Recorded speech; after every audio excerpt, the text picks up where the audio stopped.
En 2025, la filière hippique française est toujours l'une des principales filières des courses européennes, notamment par son nombre d'hippodromes et de centres d'entraînement répartis sur l'ensemble du territoire. C'est la part nette issue des paris hippiques, représentant en moyenne 8% des enjeux du PMU qui assure le financement de la filière. Plus de 29 000 personnes y travaillent directement, qui génèrent par ailleurs 10 000 emplois indirects et induits. Plus de 552 millions d'euros d'allocations sont distribués aux acteurs des courses. Chaque année, ce sont plus de 280 millions d'euros qui irriguent l'économie des territoires grâce aux courses hippiques, dont 100 millions de charges des sociétés régionales, 1,8 million d'euros de l'enveloppe du fonds commun, qui soutient en moyenne 45 projets par an et qui permet de mobiliser près d'1 million d'euros de subventions des collectivités locales. 12 millions d'euros bénéficiant aux communes et intercommunalités grâce à la redevance sur l'activité des hippodromes. 9,6 millions d'euros du fonds éperon dédié à l'équitation du sport, de loisirs et de travail. Et enfin, 154 millions d'euros de commissions versées aux partenaires points de vente du PMU. Sur le plan national, l'étude de l'empreinte de la filière hippique réalisée par le cabinet Deloitte témoigne d'une contribution au produit intérieur brut de la France de 2,3 milliards d'euros.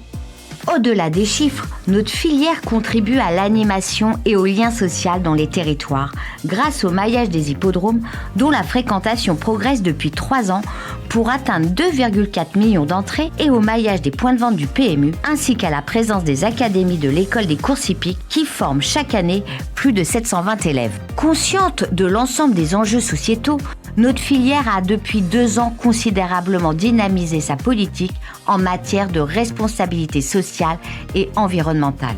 À mi-2025, ce sont désormais 208 hippodromes qui sont labellisés Écuresse, contre seulement 25 en 2023, témoignant de l'engagement massif de la filière en matière environnementale. C'est notamment le sujet de l'eau qui concentre nos principaux investissements.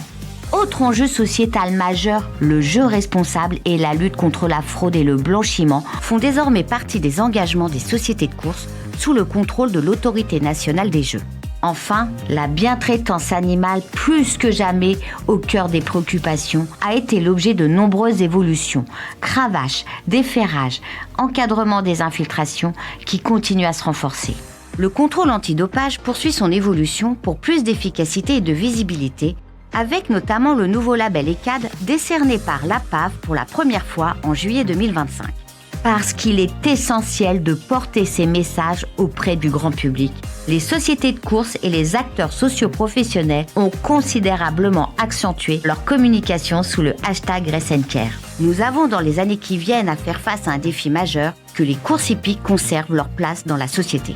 Aux côtés des contraintes économiques, ces engagements RSE sont incontournables. C'est donc un challenge d'envergure pour la filière qui doit rassembler plus que jamais nos équipes de bénévoles et de salariés.